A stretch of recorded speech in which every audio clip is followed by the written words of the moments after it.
What was it like to win the Premier League? Special, yeah, very, very special. Like, I just go back to it again as a kid.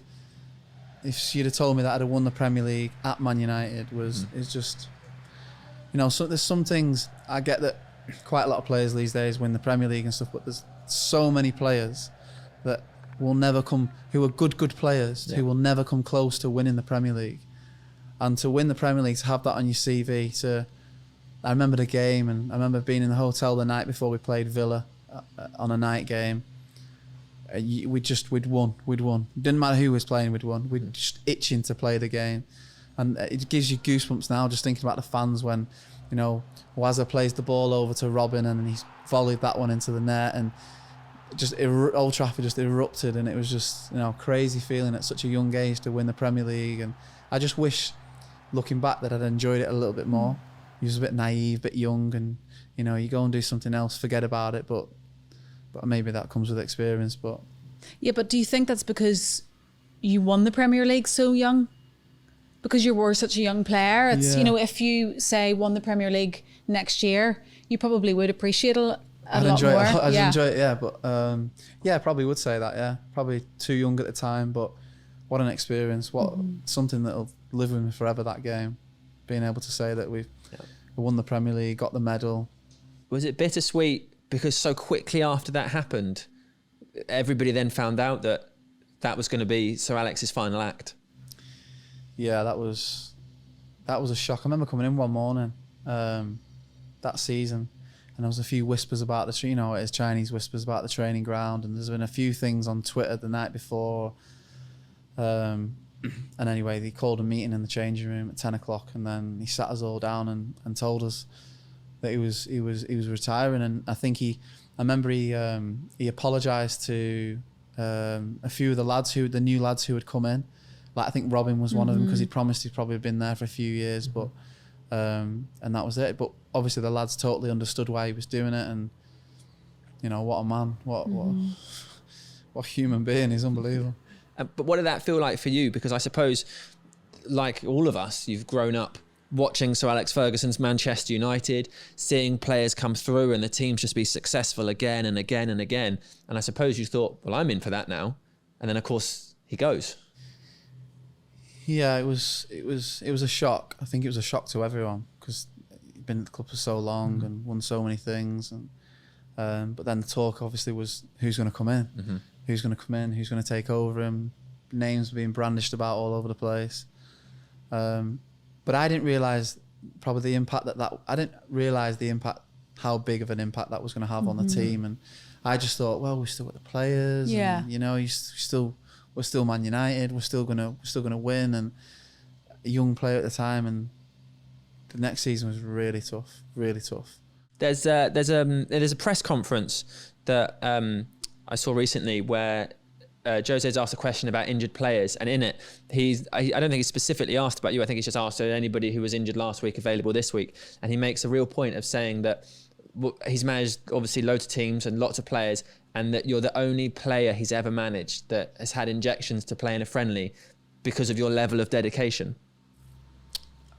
Yeah, I mean, people can call me stupid, crazy, obviously, but I just wanted to play. I want to impress. I want to play football. I want to enjoy playing football.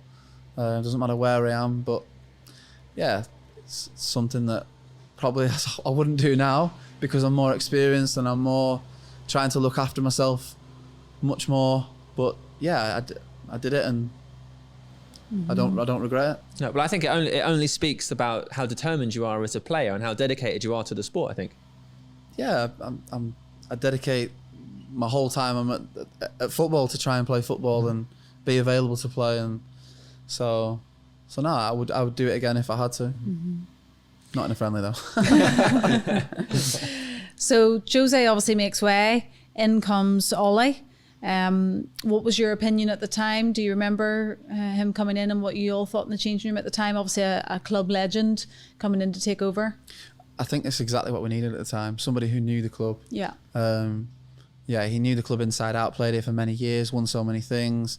So that was important. And yeah, he was great. And then obviously he's done so well to sort of stamp his authority on the team and get the team to where he's got them now. When you look back on the 10 years that you've had at Manchester United and the players that you've played with, particularly the defenders, are you proud of that? Oh, 100%. It's something that nobody can take away from you, you know. People can make opinions, make assumptions, but that makes me proud. To wear the United shirt is a proud moment. To beat United for 10 years is proud, you know. I've not just played under one manager for 10 years where somebody might think, well, he's only playing there because the manager likes him. I played under, you know, Sir Alex Ferguson, David Moyes, Jose Mourinho, Van Gaal, Ole. So, you know, that makes me proud. It's something I look back and, you know, not many players are at a club like Man United for 10 years. So I think it's really great to listen to you talk about football and your career, because on the one hand, your CV is phenomenal and you've been really successful. But on the other, I can imagine lots of players wouldn't have made it this far because they'd have been so frustrated, because I guess you've had so many injuries that at times it must have felt really stop-start. Have you ever had that problem? Is it ever frustrating to think, again, why has this happened? Or do you just always focus on getting back out on the pitch? No, I definitely think at times, why me? What is it I do? Like, because I consider myself to be a good professional who does all the injury prevention work, doesn't skip gym sessions or eat rubbish or stay up till 4 o'clock in the morning or anything like that. You know, I have a good routine, a good balance. So yeah, it's frustrating. Of course it's frustrating, but you know, it's something that, like, as I've got older, I just try and push that aside now, and I just focus on what I need to focus on, and that's my main focus at the minute. Has to be, and just playing games, just you know, playing football, enjoying it first and foremost, just being back on the pitch and playing and seeing what the future holds. Well, I don't know, but just to be back out playing football is you know, puts a big smile back on my face. And yeah, hopefully I can play some games and get some game time and gain a bit more momentum and rhythm and match rhythm and see what the future holds.